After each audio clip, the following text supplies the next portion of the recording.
and go into something which is more holistic, more natural. मैंने अपना path ही पूरा change कर दिया, फ्रॉम एलोपैथी टू नेचुरोपैथी। क्यों किया मैंने? बिकॉज मुझे पता है कि drugs, medications are not going to serve people for long time. ये सॉल्यूशन नहीं है, ये परमानेंट सॉल्यूशन नहीं है। इससे अच्छा है कि हम कुछ और परसीव करके, कुछ और डीपर परसीव करके, ये जो चीजें जहां से उत्पन्न हो रही है, and that is spine basically, which are originating from spine, and spine is one of the most important organs of our human body. Spine है, इसके लिए हम ह्यूमंस है, मैं ये भी कहता हूँ। और स्पाइन में जो प्रॉब्लम्स आती है, उससे ही ये विसरल प्रॉब्लम्स आती है, मस्कुलोस्केलेटल प्रॉब्लम्स, न्यूरोलॉजिकल प्रॉब्लम्स जितने आप देख रहे हो। तो मैं कुछ ऐसा होलिस्टिक अप्रोच परस्यू करना चाहता था। ओके। और मैंने इसके नतीजे देखे हैं जब मैं ट्रांसलेटर था संत निरंकारी मिशन के लिए। और वहीं से जो पेशेंट्स आते हैं, किसी को पैरालिसिस था जिसको पैराप्लेजिया कहते हैं। पैराप्लेजिया का मतलब है दोनों पैर पैरालाइज होते हैं पेशेंट के, ठीक है। ऐसे पैराप्लेजिया के पेशेंट्स को एक दो सेटिंग में सेंसेशंस आ रहे थे पैर में। एक 4 साल का बच्चा था जो बोल नहीं पाता था, अफोनिया था उसे। ओके। और उसे अफोनिया होने के कारण उनका एटलस शिफ्टेड था, first vertebra of your spine वो शिफ्टेड था। इसमें लोगों को यह बोले बिल्कुल इंग्लिश और बिल्कुल Hindi, it is not possible. ये दोनों लैंग्वेज पैरेलल चलेगा, इंग्लिश और हिंदी दोनों चलेगा। टोटल इंग्लिश लोगों का मैसेज आ रहा है हिंदी में कर दें, it is not possible. This is medical. Can I Yeah. Go ahead. You want my... Good evening, friends. Hello. Good evening, everyone. Good evening sir. या गुड इवनिंग सर। आपके messages में देख रहा हूँ कि सर प्लीज हिंदी में कीजिए, please English में कीजिए। पहली बात आपको ये बता दें, this is the medical terms. ये आप जो भी चीजें सीखने जा रहे हैं, ये क्या है? एक मेडिकल है। आपने अभी देखा कभी अल्ट्रासोनोग्राफी या एक्सरे की रिपोर्ट अब हिंदी में आती है कहीं? सर हिंदी में होगा तो समझ तो आएगी ना, कम से कम। ना ही समझे हम, मतलब क्या रहेगा इस चीज का? नहीं नहीं सर, लेट बी कंप्लीट। अभी अल्ट्रासोनोग्राफी और एक्सरे की को हम अंडरस्टैंड कर लेते हैं, वो समझ लेते हैं, बट जो जो फ्लो में चलता है नहीं नहीं सर, नहीं नहीं, प्लीज आप अपने आप को अपग्रेड कीजिए। आई रिक्वेस्ट टू ऑल, आप अपने आप को अपग्रेड कीजिए। हम इंडिया में रहते हैं, राइट? अभी साउथ वाले हिंदी नहीं समझते। सर सुनो, जो मुंबई के अलावा जो राजस्थान का हमारा कल्चर है ना, डिफिकल्ट टू ही चलती है। नहीं, साउथ वाले नहीं समझते। तो ऐसा नहीं है, आपको दोनों लैंग्वेज, हमारी जो भी क्लासेस हाँ, तो होंगी दोनों में चलने दो ना सर। बहुत लैंग्वेज सर, तो बहुत लैंग्वेज चलने दो ना। डोंट से अभी लेक्चरर को अभी फॉर एग्जांपल अभी हम ये बोलते हैं, इट्स बहुत ही सिंपल लैंग्वेज, बहुत ही सिंपल लैंग्वेज में स्पाइन, दिस इज और स्पाइन, ठीक है? हाँ, चलिए बोलिए, इसको हिंदी में क्या बोलते हैं? मेरुदंड, मेरुरज्जु। मेरुदंड सर। अभी उसको फिर पता चले ना कि उसमें आप कोई धारा स्पाइन की इंग्लिश के ये समझ आती है तुझे? बात समझ रहे मेरी बात को? बहुत मैं क्यों कह रहा हूँ अगर इसको मरुदंड हम बोलेंगे, मेरुदंड नहीं सर, स्पाइन बोलेंगे तो भी हम समझेंगे। पर let me complete, let me सुन तो लो मेरी बात, अंग्रेजी में सुन तो लीजिए, मेरे दिल की बात तो सुन लीजिए सर। ठीक है? अब ये स्पाइन है, अब इसमें सर्वाइकल को हिंदी में क्या बोलेंगे? ये ग्रीवा, ग्रीवा, ग्रीवा। आप जाकर अल्ट्रासोनोग्राफी एमआरआई की रिपोर्ट में जो हमको बता दीजिएगा, लंबर स्पाइन को क्या बोलेंगे? तो जो चीज है मेडिकल वर्ड, आप मेडिकल फील्ड में एंट्री करने जा रहे हैं, लेट मी कंप्लीट। मैं कहना क्या चाह रहा हूं, ये बात को सुनिए। आप मेडिकल फील्ड में एंट्री करने जा रहे हैं, आप अपने आप को अपग्रेड करना होगा। राइट? सर अब हम आपकी बात से सहमत हैं। जैसे अभी आप बोल रहे हैं, बीच में स्पाइन बोला, सर्वाइकल पेन बोला, ऐसे मिक्स में चलती रहेगी तो हमें कोई दिक्कत नहीं है। ये यही आपको, लाइन को आप कंप्लीट माय डियर, हमें कम समझ आता। जो भी ये आपको ये कैरोप्रैक्टिस ओरिजिन कहाँ से है? As a foreign, right? जी जी सर। ये इसके अंदर जो भी चीज है, explanation we try to explain in a very easy language, not in Hindi और not in English. Is called the cocktail is English, क्या हिंदी और इंग्लिश में। तो प्लीज कॉपरेट हाँ कीजिए लेक्चर को। आपको जी इंडिया के अंदर बहुत कम आपको कैरोप्रैक्टर मिलेंगे जो कैरोप्रैक्टिक डॉक्टर है। तो doctor Tanmay is one of the doctor in A chiropractic. He is not a ordinary people, he is not ordinary people. इन्होंने एमबीबीएस करने के बाद 4 साल का कोर्स किया कैरोप्रैक्टिक में, और वर्ल्ड के टॉप कॉलेजेस से किए हुए हैं, जी राइट? जी तो यू ट्राई टू जी। अंडरस्टैंड, प्लीज कॉपरेट और लेक्चरर, थैंक यू।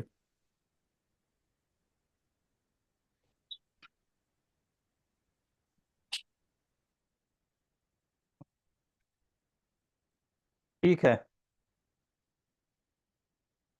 तो मैं शुरू करना चाहूँगा। ऑलरेडी मैंने शुरू किया है, और जितना हो सके मैं इंग्लिश और हिंदी दोनों का पैरेलल लैंग्वेजेस का इस्तेमाल करके मैं आपके सामने ये बात रखना चाहूँगा कि सच में कैरोप्रैक्टिक क्या है। पूरे भारतवर्ष में अभी फिलहाल 11 डॉक्टर्स हैं जो ये जी डॉक्टरेट पढ़ के आए हैं। ओके, इस बात से आप सहमत हो क्या सभी लोग? शायद जी आपको पता भी नहीं होगा कि कितने डॉक्टर्स हैं। तो मैं बताता हूँ, 11 डॉक्टर्स हैं। ओके, हमारा एसोसिएशन भी है। वहां बताइए ना। उसमें से मैं एक हूँ, ये मैं आज दावे के साथ कहता हूँ। You know why? जी क्योंकि जी Indian association of chiropractic doctors ये एक एसोसिएशन है हमारा, जिसमें हम सभी 11 डॉक्टर्स का वहाँ पे नाम मौजूद है। आप जाके चेक कर सकते हो हमारा क्लिनिक कहाँ पे, ये भी मौजूद है।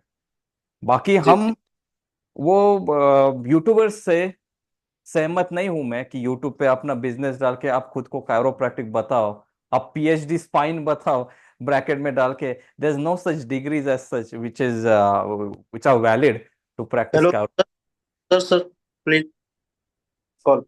सर ये कौन सी ऐप पे या किस पे चेक किया जाएगा कौन कौन से डॉक्टर वैलिड हैं इसमें, कौन से नहीं? हम उसका चैट बॉक्स में आप नाम लिख दीजिए। ओके मैं उसके बाद इन दी एंड में आपको बताता हूँ। Indian association of chiropractic doctors, ऐसी वो वेबसाइट है। शायद इसको ओके। ही गूगल पे डाल दो, आपको कुछ आ जाएगा information. Okay, okay website check करके बताता हूँ उसका कुछ चेंज हुआ है क्या। सर। या but you can search it on Google, not a problem. या फिर मेरा नाम डाल दीजिए आप, डॉक्टर तन्मय शिंदे। ठीक है, ओके ओके। नाम डाल दीजिए खाली गूगल पे, मेरे बारे में सब कुछ आ जाएगा। तो मेरे इंटरव्यूज भी हुए हैं यूनाइटेड स्टेट्स में। नहीं सर, वो तो आपका आ जाएगा ना, टोटल आप जितने डॉक्टर आप बता रहे हो उनका टोटल आएगा ना उसमें? उनका भी आएगा, हाँ। तो उसमें कहीं पे वेबसाइट का भी मेंशन रहेगा, तो उस ओके वेबसाइट की बात कर रहा हूँ, ये मैं बोल रहा हूँ। हाँ, वो ओके थैंक वेबसाइट का आपको रेफरेंस मिल जाएगा, ये मैं यू। बात कर। तो मैं कहना चाहता हूँ कि मैंने कैरोप्रैक्टिक क्यों चूज किया, क्योंकि इसके सच में रिजल्ट्स है। रिजल्ट्स कब आते हैं? जब आपको पता हो कि प्रॉब्लम कैसे आइडेंटिफाई करनी है। ठीक है, तो प्रॉब्लम का मतलब ये नहीं है कि हर एक पेशेंट को ये जरूरी होगा कि उसकी बैक क्रैक ही करनी पड़ेगी या फिर उसका जॉइंट क्रैक ही करना पड़ेगा। किसका क्रैक करना है, किसका नहीं क्रैक करना, और क्रैक करने के बाद आवाज आनी ही चाहिए क्या, या फिर नहीं आई तो फिर ट्रीटमेंट हुआ या नहीं हुआ।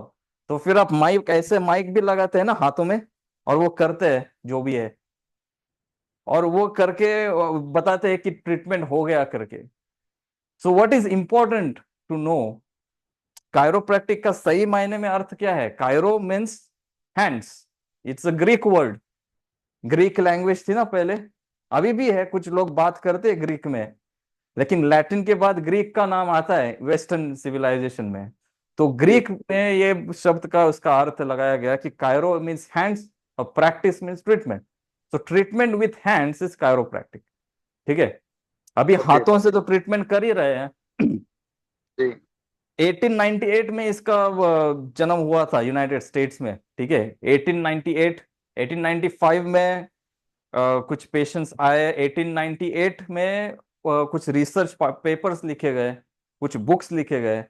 फिर 1910 में, 1910 में इसका प्रचार प्रसार शुरू हुआ एक कॉलेज के साथ, आयोवा स्टेट में। ठीक है, ये मैं हिस्ट्री के बारे में आपको बताना चाहता हूँ। मैं उस जगह पे गया भी हूँ, मैंने वहाँ पे वो सभी टेबल्स भी देखे हैं उस समय के। तो उनका जो रिसर्च शुरू हुआ वो इस पेशेंट के साथ शुरू हुआ कि जिसको सुनाई नहीं दे रहा था, और उसको सुनाई नहीं दिया तो doctor D Parmar, Daniel David Parmar ऐसे उनका नाम है पूरा, जो फाउंडर है कायरोप्रैक्टिक के, उन्होंने उस पेशेंट को, उसके एटलस जो है, वो पहला जो वर्टिब्रा होता है कायरो स्पाइन में, वो एटलस उनका शिफ्टेड था लेफ्ट साइड में। ओके, तो वो लेफ्ट साइड का शिफ्ट एटलस किसी नस को दबा रहा था उस समय के, उन्होंने एक ऐसी जानकारी रखी कि शायद ये शिफ्ट हो रहा है, किसी नस को दबा रहा है, तो इसको वापस से अगर मिडल में लेके आए तो वो नस खुल सकती है, और उसके खुलने से ये हियरिंग आ जाए उस पेशेंट को। तो इसके लिए उन्होंने ऐसे उस पेशेंट को लेटाया और अपनी अपर सर्वाइकल एडजस्टमेंट दी थी अपने पाइजी फॉर्म से। ओके, दिस पाइजी फॉर्म इज वेरी इंपॉर्टेंट। आप लोग जानते हो पाइजी फॉर्म क्या है, या फिर आपको कार्पल बोन्स के बारे में जानकारी होनी जरूरी है? उसमें से एक बोन है पाइजिफॉर्म। ठीक है, तो बात यह है कि उस पेशेंट को लिटा के उन्होंने जब एडजस्टमेंट की, तो with in a period of 5 seconds 6 seconds उनकी कान खुल गया, उसका कान, और आवाजें आनी शुरू हुई। He started to experiencing much more audible environment. और तब जाके कुछ रिसर्च स्टार्ट हुआ कि ऐसे, मैंने बस अंदाज से लगाया था, डॉक्टर पामर कहते हैं कि मैंने बस अंदाज लगा के किया था, लेकिन इसका कुछ साइंस हो सकता है। तब जाके फिर एक्सरेज भी डेवलप हो रहे थे। आपको पता है नोबेल प्राइज विनर, पहला जो नोबेल प्राइज दिया गया था वो फिजिक्स में था। किसको दिया था? एक्सरेज में दिया था, डॉक्टर रॉन्जेन को, जो जर्मन के हैं फिजिसिस्ट। उसको जब नोबेल प्राइज दिया गया 1905 में, उसके बाद फिर एक्सरेज का इस्तेमाल शुरू हुआ यूनाइटेड स्टेट्स में। ठीक है, और फिर ये एक्सरेज निकाल के देखने लगे कि कौन सी हड्डियां सरकी हुई है, किस तरह से सरका है। तो फिर हाथों का इस्तेमाल करके इनको कैसे बीच में लाया जाए ताकि ये नसें जो निकलती है ये फ्री रहे। This is all started. तो अभी फिर बात बनती है कि सब लोगों में एक्सरेज लेना तो पॉसिबल नहीं है, बच्चों में पॉसिबल नहीं है, प्रेग्नेंट माताओं में पॉसिबल नहीं है, किसी को स्किन की रिएक्शन है उसमें पॉसिबल नहीं है। ओके, तो उसके लिए तो आपको आर्ट जानना जरूरी है। What is art of chiropractic? And art of chiropractic comes with understanding that what is philosophy behind that. ये बात जो मैं कह रहा हूं, ये फर्स्ट ईयर की बातें है जो हमें बताई जाती है कायरोप्रैक्टिक स्कूल में। ठीक है, पहला लेक्चर होता है यहाँ पे मंडे का, मंडे और वेनेसडे फ्राइडे, ऐसे 3 3 लेक्चर्स होते थे हमारे, बस फिलोसॉफी पढ़ने के लिए कि क्या है फिलोसॉफी। जैसे मैंने पहले भी अपने टॉक में बताया था, अबाउट 33 प्रिंसिपल्स है। ओके, उसके बाद उसके डेफिनेशन है, जिस डेफिनेशन से हम जाते हैं। तो कायरोप्रैक्टिक में सिर्फ नसों का ट्रीटमेंट नहीं है, साथ में ब्लड वेसल्स का भी ट्रीटमेंट होता है, क्योंकि इसी सर्वाइकल रीजन से आप ये तो ब्लड वेसल्स भी देख रहे हो।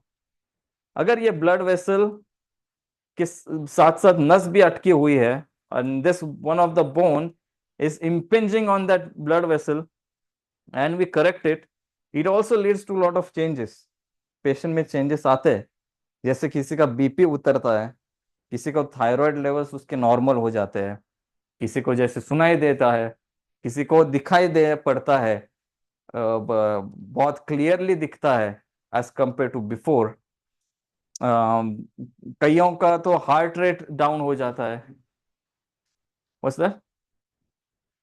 So this is what is required to understand, like where should we adjust the spine and why is adjustment required. And this art of chiropractic only comes after you start palpating the spine properly। अगर आप इस seminar में बैठे हो तो मैं सबसे ये रिक्वेस्ट करूंगा, if you really want to get into chiropractic, first of all start buying a spine of a human spine, of a human size, ये तो मिनी साइज है इसका, बट एक नॉर्मल स्पाइन भी होता है जो मार्केट में बिक रहा है. So you can start, you know, first of all buy such a spine and start palpating them. Start पाल्पेटिंग. आप अगर आंखें बंद भी करोगे और आप ये स्पाइनस प्रोसेस को फील कर रहे हो, you must be so confident कि ये जब मैं आया हूं यहाँ पे, so this should be like T8 T9. अगर मैं ये नीचे तक आया हूं, this should be second lumbar vertebra, first lumbar vertebra. ये प्रैक्टिस होती है, and this practice comes after you start doing, you know, you get into internship करते हैं. इसके बाद हैंड्स ऑन प्रोग्राम्स होता है, उसमें लोगों को डायरेक्टली जंप मारने की आदत है कि ये सब बेसिक तो पढ़ना नहीं है, हमें सीधा सीधा पेशेंट को हाथ लगा के हमें डॉक्टर बनना है, कि दैट्स नॉट पॉसिबल. मैं उन लोगों को खड़ा भी नहीं करता हूँ हमारे सामने, मेरे सामने एटलीस्ट, कि जो स्मार्ट समझते हैं खुद को, and then they can start treating patient just like that.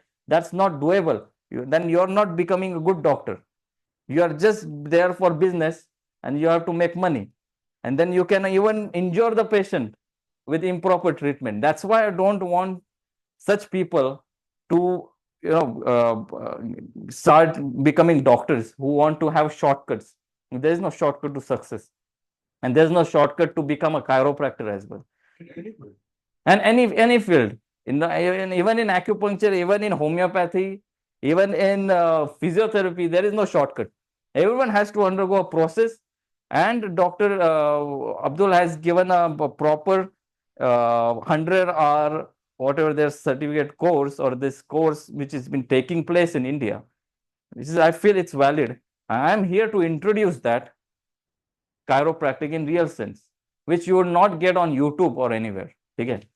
So that's why I request that everyone should buy such a spine, and they should start palpating it.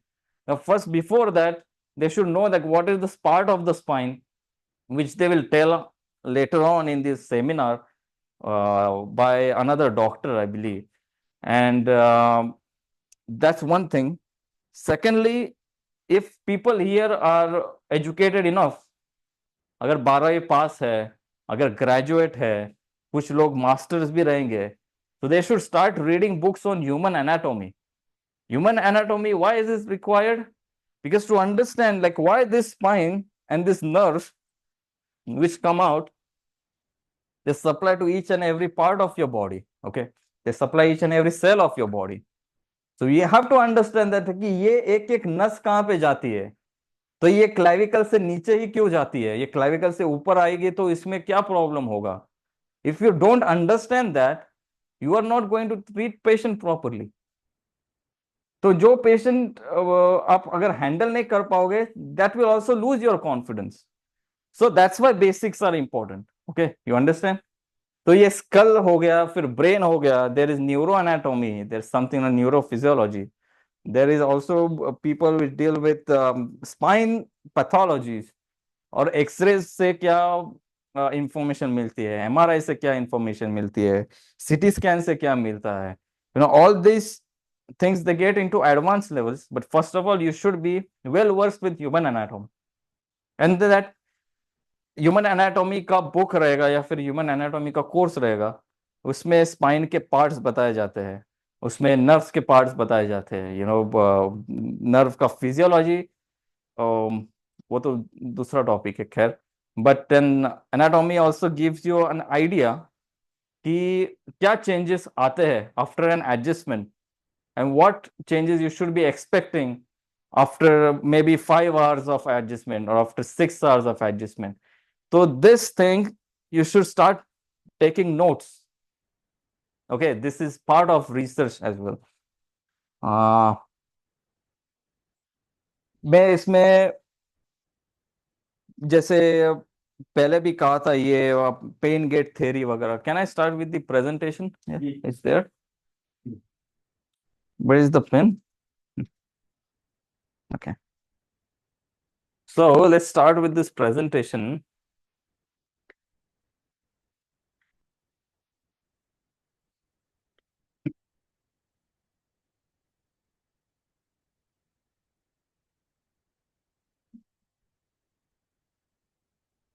यहाँ पे है वो पेन।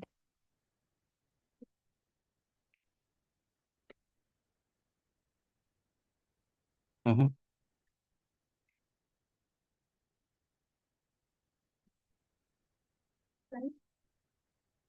ये नेक्स्ट स्लाइड, ये तो मैंने जैसे कहा कि ये फिलोसॉफी की बात है। Vitalistic energy which is continuously flowing over the nervous system to control and coordinate the body. What is the major premise? Major premise का मतलब है कि एक बहुत बड़ी शक्ति जो इस दुनिया को चला रही है, और उसके ऊपर भरोसा रख के आप उस एनर्जी को अपने पेशेंट में भी आप इमेजिन करो कि that is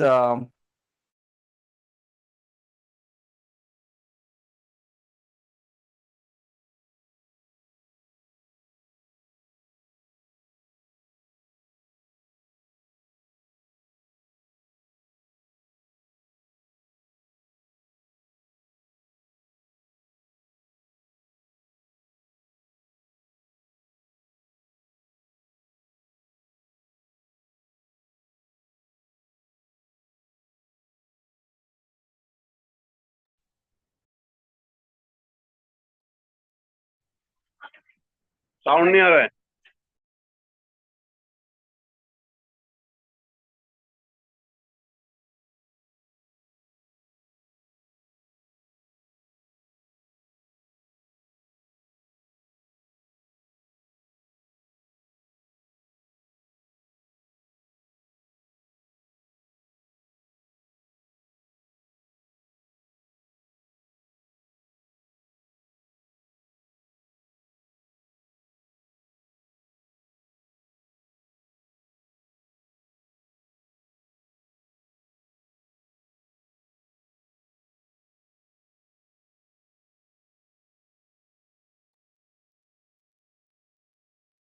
go to next slide. Okay, ये टोन बहुत बड़ा एक प्रिंसिपल है काइरोप्रैक्टिक का। Normal tone is a state of healthy tension और normal contraction of nerve and muscle fibres while at rest. तो जब भी कोई पेशेंट आता है, रूम में आता है या फिर आपके क्लिनिक में आता है, जब वो बैठते हैं तब आप जो टच करते हो और आपको फील करना इम्पोर्टेंट है कि किस तरह से उनके मसल्स लग रहे हैं, किस तरह से उनके जो स्पाइन का मोशन है वो लग रहा है। You have to start to perceive that, that's the art when you start perceiving it. कि इतना जो ये जो मैंने इसका बताया, स्पाइन के बारे में बताया, उसके बाद कुछ पेशेंट्स में हम लोग सिर्फ हाथ लगाते थे हमारे पार्टनर्स को, उनके बैक को टच करने के लिए, ये फील करने के लिए कि उसका टोन यहाँ पे गड़बड़ है, उसका टोन यहाँ पे नॉर्मल है।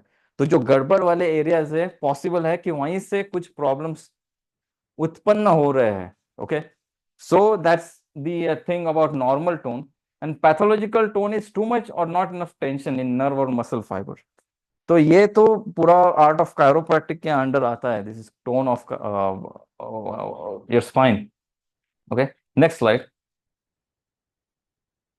Okay, this is the classification of the nervous system. Is the CNS and PNS. Okay, central nervous system, which includes the brain and spinal cord, and peripheral nervous system has got motor neurons and sensory neurons. ठीक है, so the brain, it receives and processes the sensory information. ये तो पूरा motherboard तो यही है। ये motherboard से सिग्नल्स नीचे जाने वाले किस तरफ से? स्पाइनल कॉर्ड की मदद से। स्पाइनल कॉर्ड कहाँ से जाता है? तो ये वर्टेब्रल कॉलम के अंदर से स्पाइनल कॉर्ड जाता है, ओके, अंटिल L1, और फिर उसके बाद कोनस मेडुलारिस बनता है और उसके नर्व्स बाकी बाकी भेजते जाते हैं। Okay, so that's the spinal cord. PNS has got the motor neurons, which has CNS sends the nerves to muscles and glands, and sensory neurons मतलब sensory organs से CNS को सिग्नल जाता है। So it's a give and take.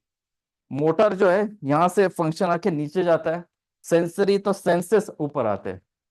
Okay, और motor neuron में फिर somatic और autonomic ऐसे दोनों क्लासिफिकेशंस होते हैं। वॉलंटरी मूवमेंट्स, अगर समझते हो व्हाट आर वॉलंटरी मूवमेंट्स, ये तो आप हाथ खुला रहे हो ओके, पैर हिला रहे हो, गर्दन हिला रहे हो, because of skeletal muscles. That's the voluntary movement, कि आप आपके हाथ में क्या है, कौन से मूवमेंट्स है। Involuntary movements are something to do with your heart rate, something to do with your gut, okay, something to do with your bladder function, your gut function, your rectum function. There are some involuntary movements there which are visceral in nature. आप अगर ये दिल से सोचोगे या मन से भी किसी को ये कंट्रोल करने आते हैं, which people have attained that state of higher entity, या फिर जिन्होंने बहुत मेडिटेशन किया है, उनको ये अंदर के ऑर्गन्स को भी कंट्रोल करने की ताकत आती है, which all about meditation. So that's dealing with autonomic nervous system which controls involuntary response. और फिर उसके सिंपैथेटिक और पैरासिम्पैथेटिक डिवीजन मिलते हैं। तो अगर मैंने ये जो क्लासिफिकेशन रखा है, उसमें से जो कायरोप्रैक्टिक के टोन के हिसाब से मैं अगर काम करना चाहूँ, तो ये 3 चीजों का ध्यान रखना बहुत जरूरी है कि person if is an sympathetic overstate और इज एन पैरासिम्पैथेटिक ओवरस्टेट। अगर ये सिंपैथेटिक में है, मतलब पेशेंट का बीपी बढ़ा हुआ है, पेशेंट को नींद नहीं आ रही है, पेशेंट को एंजाइटी है। अगर पैरासिम्पैथेटिक के बारे में पूछा जाए, तो पेशेंट का बीपी बहुत ज्यादा लो रहता है, उसको कुछ काम करने का या फिर कुछ कहीं पे बाहर जाने का मन नहीं करता। पेशेंट को काफी ज्यादा डायरिया का प्रॉब्लम रहता है, and they start feeling cold all the time. So this has to do with more of parasympathetic system. अगर इसमें बैलेंस रख पाया कोई, तो वही अपने लाइफ को सही तरह से जी सकता है। Okay, there has to be a balance between sympathetic and parasympathetic. If you are really into sympathetic system, तो ये भी बताना जरूरी है कि आपने आपको कैसे काम डाउन करना है। और कायरोप्रैक्टर का काम ही होता है कि सिंपैथेटिक सिस्टम को डाउनग्रेड करना या फिर सिंपैथेटिक सिस्टम को रेगुलेट करना, ताकि पेशेंट को नींद आए रात को, पेशेंट का डाइजेशन अच्छे से हो, पेशेंट को अगर दर्द हो रहा है तो वो दर्द कम हो जाए। So all this factors come into play and you have to remember that. Okay, next slide.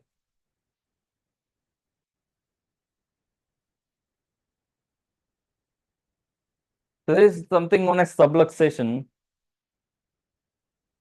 It's the condition of the vertebra, okay, that has lost its proper juxtaposition with the vertebrae above or one below or both to an extent less than a luxation, which occludes the opening, impinges nerves, and interferes with the transmission of mental impulses from the brain. ठीक है, तो इसमें जैसे मैंने ये बात भी रखी थी कि जो नसें बाहर आती है फ्रॉम दिस इंटरवर्टिब्रल फोरामेन, जो ये बीच में जो गैप्स है, दीज आर वेरी इंपॉर्टेंट। जैसे हमारा एज भी बढ़ता है, तो ये गैप्स थोड़े थोड़े कम होने लगते हैं, which is also sign of spondylitis of the spine. तो सिर्फ नर्व ही नहीं, ब्लड वेसल भी ऑक्लूड हो जाती है। अगर ब्लड वेसल ऑक्लूड हुई, तो उससे हेडेक्स आते हैं, उससे ब्लड प्रेशर बढ़ता है, उससे थायराइड के प्रॉब्लम्स बढ़ते हैं, उससे हार्ट के प्रॉब्लम्स बढ़ते हैं, ब्रीदिंग कमजोर हो जाता है। So that's the subluxation. You have to understand with the tone of the back, कहाँ पे टोन अच्छा है, कहाँ पे बुरा है, और जो बुरा टोन है शायद वहीं पे सबलक्सेशन भी मौजूद होगा। फिर उसका रेंज ऑफ मोशन चेक करते हैं स्पाइन का, और उसके बाद फिर ट्रीटमेंट के लिए जाते हैं। ठीक है, there are 4 models of subluxation. There is biomechanical model, there is neurogenic model, trophic, and then psychosocial model. Okay, next slide. There is something known as biomechanical model. Mechanics मतलब हम गाड़ी के मैकेनिक्स के बारे में बात करते हैं, राइट? हम ह्यूमन मैकेनिक्स के बारे में भी बात करते हैं, या फिर human body mechanics.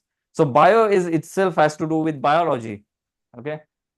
And then vertebral malposition, that's the first subtype of biomechanical subluxation, okay? This vertebral is caused due to trauma or disc degeneration or erosive arthritis and congenital factors. Trauma के वजह से अगर किसी vertebra, कोई bone खिसक गया, तो उससे वो नस भी दब जाती है। तो वो one of the most common causes of subluxation है ऐसा। और दूसरा सब टाइप है फिक्सेशन ड्यू टू एडिशंस। तो adhesions is because of dehydration in the synovial fluid is leading to immobilization. Dehydration in synovial fluid, synovial fluid क्या है? synovial fluid एक टाइप का ऑयल है आपका जो जॉइंट्स में रहता है मौजूद। और अगर ये ऑयल कम हो गया या फिर खत्म हो गया तो जहाँ से गया वहीं से नहीं है। सॉरी, आवाज नहीं है।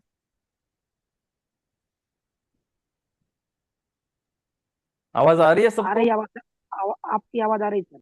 Okay fine. मैं कहना चाहता हूं कि ये साइनोवियल फ्लूइड एक प्रकार का ऑयल है हमारे जॉइंट्स में, जिसके वजह से जॉइंट्स प्रॉपरली मूव होते हैं। और that is made up of 90% water, ठीक है। एंड डिहाइड्रेशन, अगर पानी पिया ही नहीं काफी दिन तक, तो वो जो उसका डेंसिटी है, आप please please ask to mute कर लीजिए। हाँ, डिहाइड्रेशन की वजह से वो फ्लूइड की डेंसिटी बढ़ती है, और फिर और जॉइंट्स प्रॉपर मूव ना होने के कारण स्कार टिश्यू बनता है। Okay, that leads to something known as inflammatory arthritis, और फिर अर्थराइटिस के की तरफ वो पेशेंट चला जाता है, जो बहुत डिफिकल्ट होता है फिर ट्रीट करना। लेकिन रिजल्ट्स आते हैं अगर प्रॉपरली ट्रीट किया जाए तो। ये एक मैंने यहाँ पे डायग्राम बताया है। जितना आपका बेली फैट बढ़ता है उतना ही उस स्पाइन के ऊपर प्रेशर भी आता है। Okay, this is like a lever. Increase abdominal fat increases the lever arm and therefore the weight placed on the discs. ये इसमें जो डिस्क्स है उनका भी एक एक लिमिट होता है, किस लिमिट पे कितना फोर्स प्रेशर लेना है। अगर ये लिमिट क्रॉस कर देते हैं तो स्लिप डिस्क के चांसेस बढ़ते हैं, या फिर स्पॉन्डालोसिस के चांसेस बढ़ते हैं, फ्रैक्चर के चांसेस बढ़ते हैं। इसके लिए सबने उनके एब्डोमिनल फैट को चेक में रखना है। If you don't do that, you have to face the consequences of it. Okay,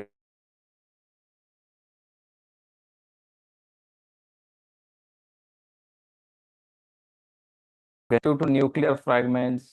Fourth is hypermobility. That is fine. Yeah, next slide. This is an example of biomechanical model.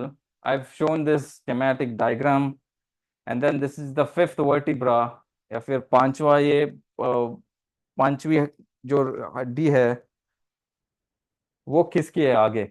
Okay, is break in the bony ring of vertebra. This is kind of spondylolisthesis. अगर ये आगे जाता है तो this is called anterolisthesis. So there is forward slippage of the vertebra. इसी का ये x ray यहाँ पे दिखाया गया है। So this is a biomechanical model of subluxation, कि किसके वजह से नस में दबाव आ रहा है। तो ये टेल बोन पीछे जाके उस नस को दबा रहा है। That is what is leading to fixation and impingement of the nerve. Yeah. Next slide.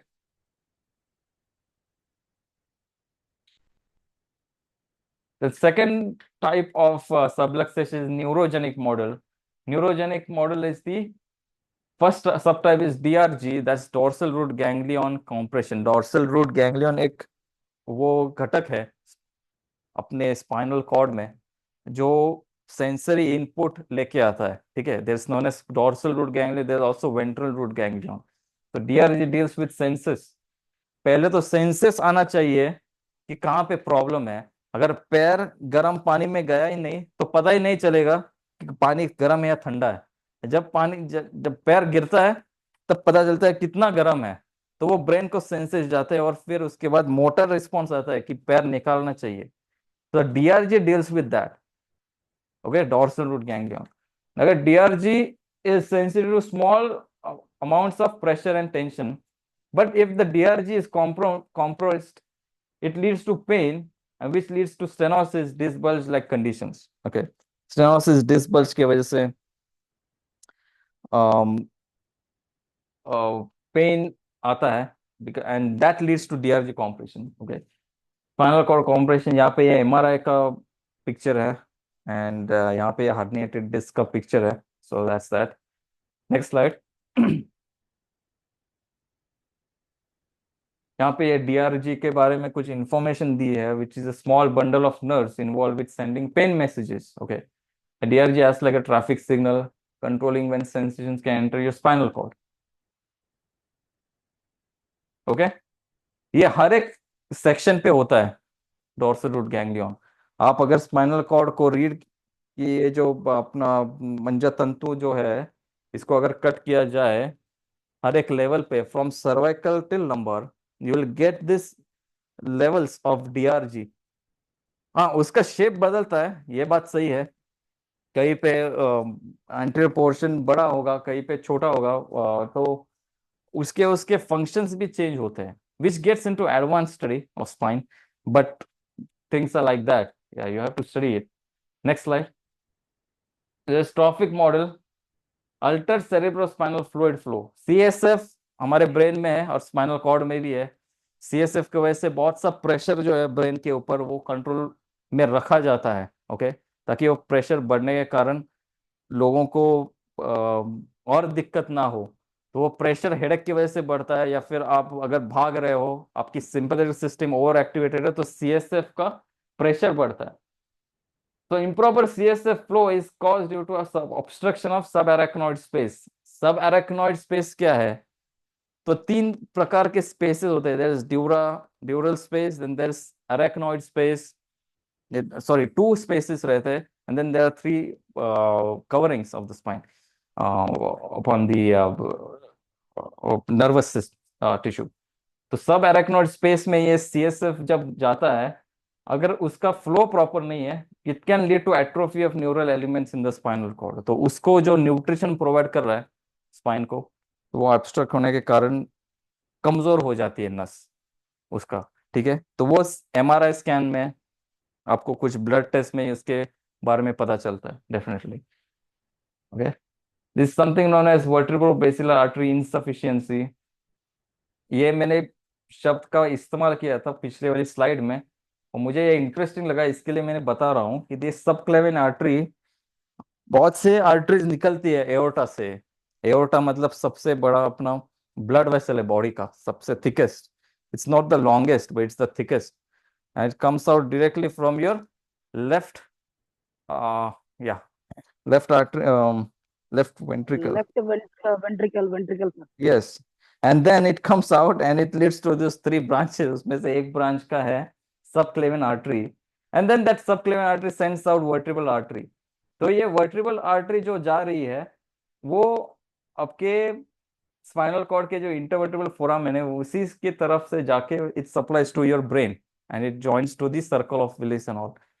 तो अगर यहाँ पे एडजस्टमेंट करते समय अगर आपका थ्रस्ट बहुत ज्यादा गिर गया, तो इस आर्टरी में भी प्रॉब्लम आते हैं।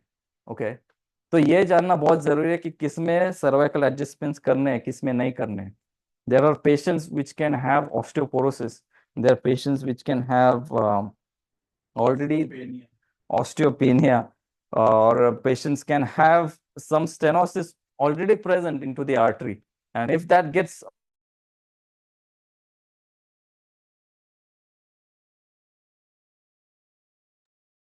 Your voice is not coming, sir. क्या बोल रहे हो? या आपकी आवाज नहीं आ रही थी, sir.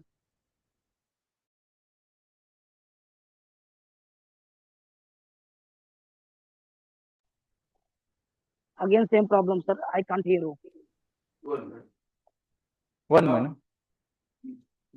Excellent. Yes, is it audible to all? Yes, sir. Now it is audible. Okay. तो ये जानना बहुत जरूरी है कि किसमें सर्वाइकल एडजस्टमेंट्स करने हैं और कब करने हैं। You also have to feel for the tone of the neck.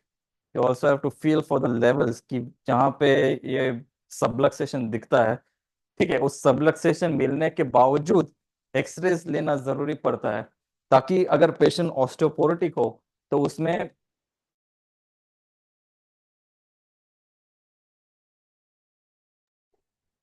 आवाज अभी सर वापस नहीं आ रही, सर। हेलो, आ आई रही? सर, आवाज आई। ठीक है। तो मैं ये बोल रहा हूँ कि एक बार आपको एक्सरेज देख के पता चल जाता है। आप ना एक्सरे रिपोर्ट कभी कभी गलत आते हैं, बट अगर आपका पढ़ाई एक्सरे में सही तरह से हुई है, then you can then you can totally understand that which patient.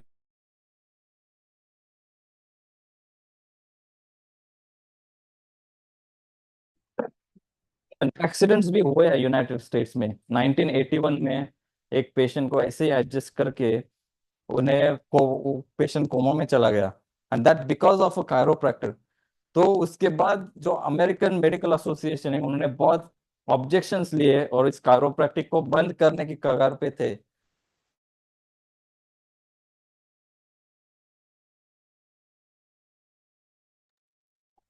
आवाज अभी वापस नहीं आ रही सर। सभी को नहीं आवाज बीच में आ रही जा रही सर, ऐसा हो रहा है। वो नेटवर्क की वजह से होगा, ड्यू टू द नेटवर्क। तो मैं यही रिक्वेस्ट कर रहा था। Is it Audible? सर आवाज सभी को नहीं आ रही है, कट के आ रही है। आया आया आवाज, लेकिन कभी कभी बीच में चला जाता है। जब जाता है तो सर हम बोल देंगे आपको। Network problem. ये सर थोड़ा नेटवर्क प्रॉब्लम चल रहा है, but sir you can continue, समझ में आ रहा है। या ठीक है।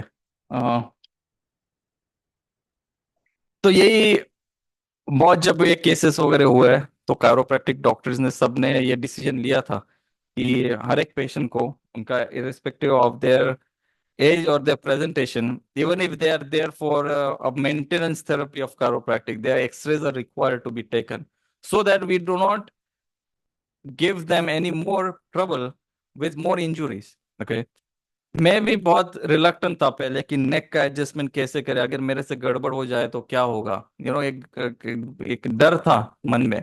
बट वो जब ज्यादा से ज्यादा हमने प्रैक्टिस की तब कॉन्फिडेंस आया, और जब कॉन्फिडेंस आया तब लगता है कि ठीक है, यहाँ पे गड़बड़ सच में लग रही है, and there something known as intuition you have to follow, there something as gut feeling कि हाँ, यहीं से ये प्रॉब्लम उसकी आ रही है पेशेंट की, इसके लिए गर्दन उसकी अकड़ जा रही है। सो मैं यही इसका एक्सप्लेनेशन देना चाहता हूँ कि इस तरह के पेशेंट्स को आइडेंटिफाई करना इतना इजी नहीं है। So you have to take also their BP, blood pressure check करना जरूरी पड़ता है, उसका medical history.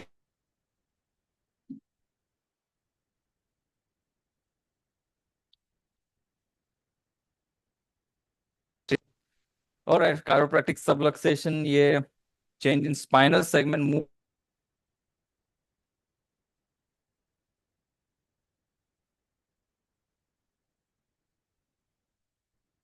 As anti gravity muscles. ठीक है, ग्रेविटी तो 24/7 हमारे सर के ऊपर, अगर हम खड़े हैं या फिर हमारे बॉडी के ऊपर, तो अफेक्ट कर ही रही है, राइट?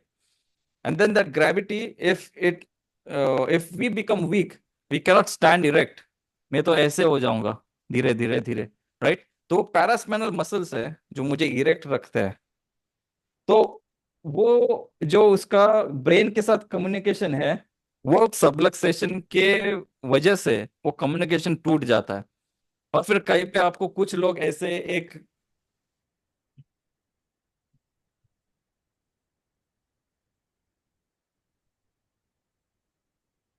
वियर्ड एंड दे, तो सामने से देख के ही पता चलता है कि कहाँ पे क्या गड़बड़ चल रही है, you know, with the spine, the way they walk, the way they shake their hands, the way they open the door, क्योंकि वो उस स्पेसिफिक जगह वीक हो जाती है क्योंकि उसकी नस दबी हुई है वहां पे। Okay, that's that.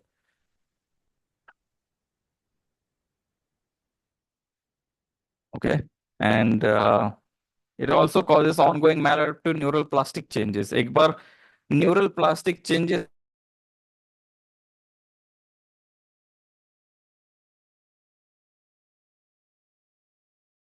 करंट रहता है, वो बार बार आते रहेगा, पर एटलीस्ट उसको चेंज तो कर सकते हैं। एक बार प्लास्टिसिटी में चला गया तो ब्रेन, तो उसको निकालना बहुत डिफिकल्ट पड़ जाता है, जैसे किसी को पैरालिसिस हो गया, पैरालिसिस का होना भी एक प्लास्टिक चेंज ही है ब्रेन में। ओके, तो रिमेंबर दैट कि इसका कायरोप्रैक्टिक का सही मायने में अगर इस्तेमाल करें तो वो आप प्रिवेंट कर सकते हो definitely.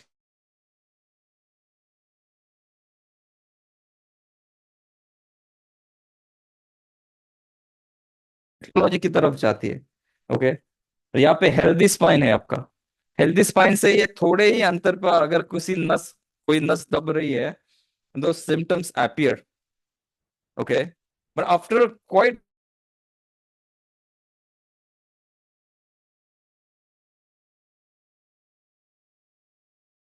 there are enough symptoms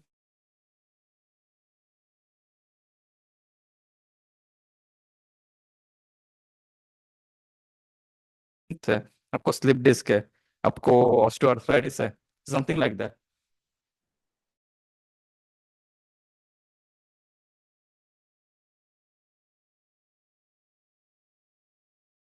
then they start और आवाज का बहुत प्रॉब्लम आ रहा है सर, आवाज नहीं आ रही है। मैं कोशिश कर रहा हूँ, ये माइक तो मैंने अपने वो माउथ के बहुत नजदीक रखा है, मुंह के नजदीक रखा है, तो आई एम ट्राइंग कि आप तरफ आवाज आए। नेक का इशू अभी भी है।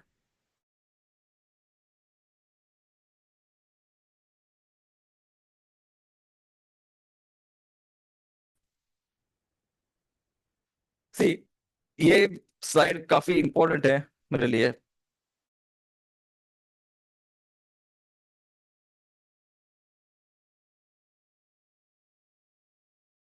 What is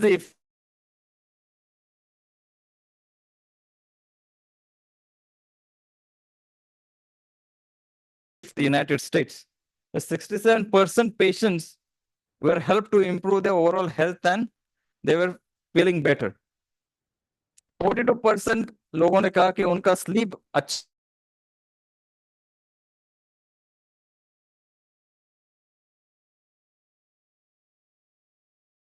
चल रहा है। 39% पेशेंट्स ने कहा कि they are easier become easier for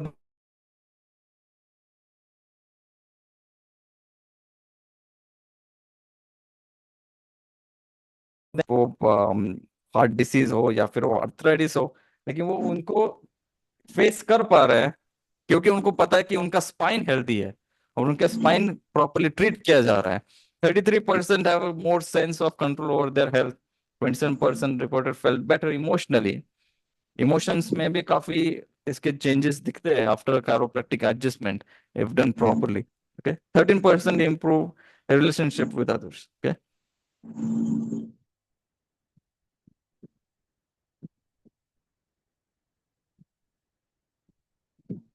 an adjustment तो डीप पैरास्पाइनल मसल्स के ऊपर उनका इस इसका इफेक्ट होता है, and then this information is sent to the brain after an adjustment from this muscle spindle with the mechanoreceptor input basically. So it changes the brain's internal representations about what's going on inside and outside. तो brain भी जानने लगता है कि अंदर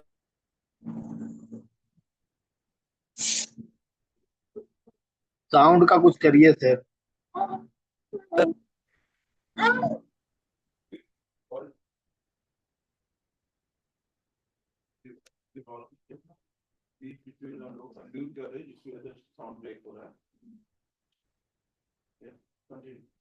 Okay, so brain knows more accurately what's going on because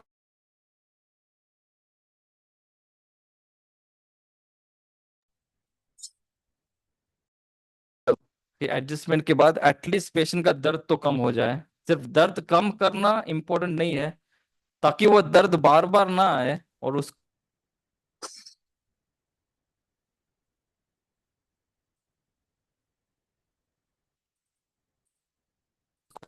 So that's the duty of a doctor, good doctor, to counsel accordingly.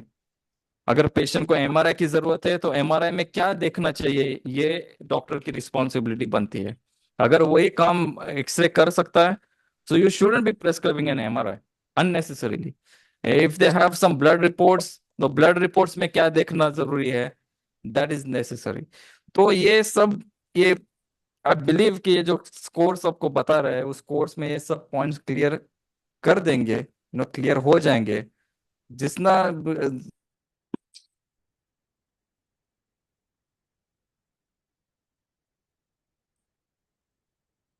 जितना आप खुद इन्वेस्ट करोगे इसमें टाइम, उतना ही आपको समझ में आएगा। Okay, and this is more of a holistic practice. Naturopathy ही कहता हूँ मैं इसे। This is complementary medicine and chiropractic doctors are primary care physicians in the United States. Please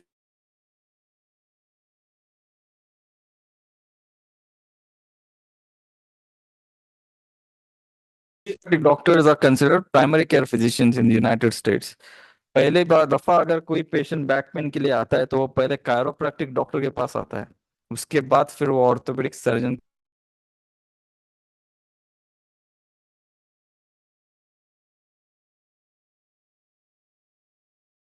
Should be the picture.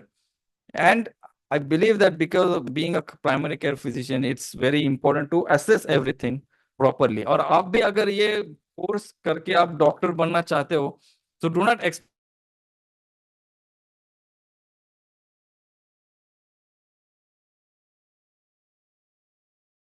करना, उनको मैं परमिशन दूंगा।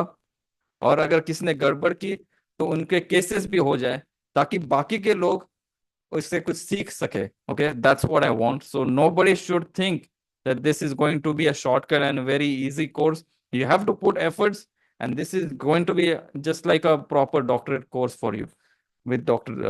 Abdul, with his guidance. Okay, thank you. Any question, answers?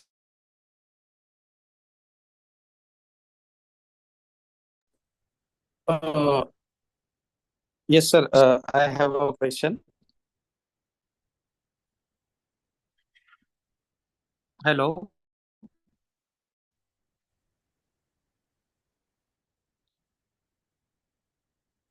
Hello. What's your question?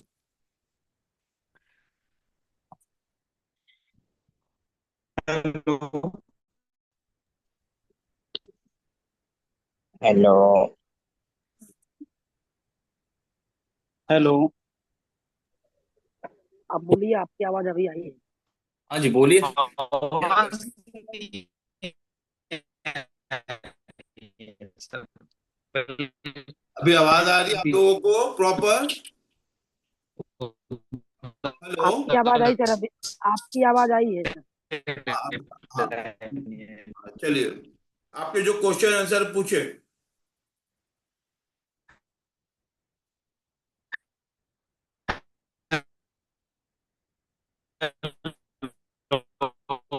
वहां से आपका जो है network proper नहीं है, और इस वजह से आपको आवाज यहाँ पे नहीं मिल पा रही है। हेलो। जी हेलो। बोलिए बोलिए, सुन रहे हैं। अभी आवाज आ रही है आप लोगों को? सर एकदम उधर आवाज बेहतर है अभी। Yes sir. आ रही है। अभी आप लोगों को सुन पा रहे हैं? सर बेसिकली एक क्वेश्चन है। हाँ पूछिए। हेलो। हाँ बोलिए, पूछिए। यस सर, आवाज आ रही है। हाँ आ रही है, आ रही है। यस सर, मैं सिर्फ डॉक्टर शहजाद खान आपका स्टूडेंट हूँ सर, हिजामा सीखने जी जी आए। बोलिए। हाँ ट्राई करें कायरो प्रैक्टिस को, इसके इंडिकेशंस जैसे नेक पेन में या बैक पेन में, इसके क्या इंडिकेशंस होंगे बेसिक कि हम उस डिजीज में इसको अप्लाई कर सकते हैं? It applies for a lot of musculoskeletal conditions. It depends that the case comes at what level or at what stage of the disease. Okay. Okay. One of the very common problems which you can treat patients with chiropractic treatment is spondylitis, osteoarthritis, spondylolisthesis or slip disc. You can treat sports injuries. You can treat headaches. You can treat migraines, migraine attacks. You can treat vertigo. You can treat some menstrual dysfunction if you can assess it. You can treat IBS as well. I've handled few cases of IBS, which is irritable bowel syndrome. So before that, like you should be assessing कि कौन से कितना problem है patient का और वो कितना इसको सहन कर पाता है. उनका प्रॉपर हिस्ट्री लेने के बाद अगर स्लिप डिस्क अगर हुआ है पेशेंट को और उसका sagittal diameter is like 4 millimetres 5 millimetres बहुत ही कम हो चुका है. So there might be very less chance that they will get some there's positive results after adjustment. It also depends on how you adjust the patient. ठीक है. तो इसके techniques भी है कायरोप्रैक्टिक के. हर एक टेक्निक सबके ऊपर यूज नहीं कर सकते हैं.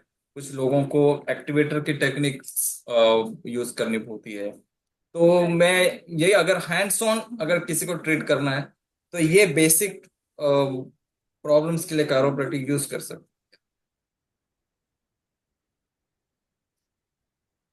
Thank you. We'll take a short break, or after break, Dr. Neha. Sir एक क्वेश्चन हाँ. पूछ लेता हूँ जस्ट उसके बाद में, because Yeah. Hello Yes. Sir, according to जैसे आपने बताया कि माइग्रेन आर्थराइटिस में, यस. तो अकॉर्डिंग टू कायरो प्रैक्टिस के माइग्रेन का कॉज क्या हो सकता है? वाह, गुड क्वेश्चन. There जैसे are like हर पैथी में अलग अलग या उसका सबसे मेन कॉज है sleep. Sleep is a problem. Unani देखे तो माइग्रेन का कॉज कुछ, जैसे एलोपैथी में देखे तो उसमें डिफरेंस होता है, होम्योपैथी में देखेंगे. ओके. Yeah. तो Listen. स्लीप को सर हम कायरो प्रैक्टिस से कैसे हाँ. Yeah. तो उसके मेन कॉज ये है, एक तो स्लीप है, दूसरा में जैसे डाइट. पेशेंट का डाइट टाइम पे नहीं होता है या फिर उसके मील्स जो है लंच डिनर वो टाइम पे नहीं होते और उसको स्लीप प्रॉपरली मिलता नहीं है. जितना 8 घंटे का स्लीप है या फिर 7 घंटे का स्लीप है वो प्रॉपर ले नहीं पाता. Sound sleep basically. अगर वो स्लीप में नहीं गया और उसका नॉन आरएम स्लीप में ही ज्यादा करके अगर स्लीप होता है that leads to more chances of migraine. तीसरा है कॉज डिहाइड्रेशन. कुछ लोग बहुत एडिक्टेड होते हैं अल्कोहलिज्म, उसके बाद सिगरेट्स, उसके बाद जो भी ड्रग्स करना फिर मेडिसिन भी हो, वो करते करते उनका जो शरीर का पानी है वो कम हो जाता है. सो डिहाइड्रेशन की वजह से भी हेडेक्स होते हैं, माइग्रेन्स होते हैं. अनदर कॉज जो अभी रिसेंट में जो बढ़ गया है because of use of headphones और लाउड गाने सुनते हैं कानों में या फिर गेमिंग करते हैं लाउड स्पीकर्स वगैरह उसके सामने बैठ के, that leads to vertigo and migraine. So this 4-5 causes. Drinking too much caffeine और eating too much chocolate also leads to migraines. ठीक है. तो ये आपको हिस्ट्री लेके उसका डायग्नोसिस करना जरूरी होगा. Yes. Sir, actually, Okay. what does Thank you. happen in the migraine? Yes. What does happen in the migraine actually? What is the neck pain? Yeah, neck pains in the migraine as well. And then it also comes from your cervical spine and also from the cervical muscles. कभी कभी patient को सिर्फ massage करने से भी headaches चले जाते हैं उनके. तो मायोफेशियल रिलीज टेक्निक से भी हेडेक्स चले जाते हैं. तो दैट्स नॉट अ प्रॉब्लम. आपको नेक एडजस्ट ही करनी है ऐसे भी कोई बात नहीं है, लेकिन आप फील करो किसी को अगर ये प्रॉब्लम लगता है तो उस तरह से एडजस्टमेंट करके you can go ahead with suspect good results here. Yeah, expect good. Okay. Thank you so much. Yeah. We conclude. Yeah. We'll take a short break, and after break, Dr. Neha will present her lecture. Thank you, Dr. Shinde.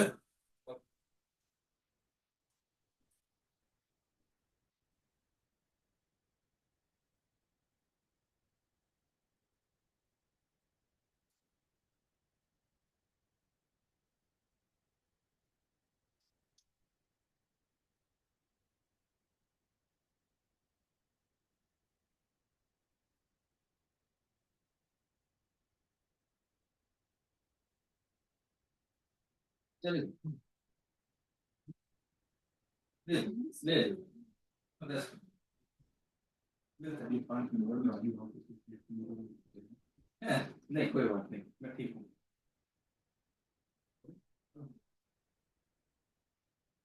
Yeah, right? Yes. आप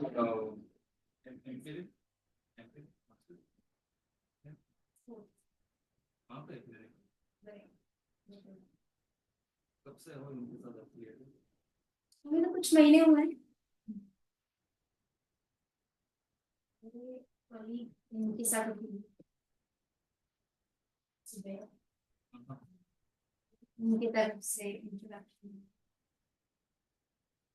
practice है।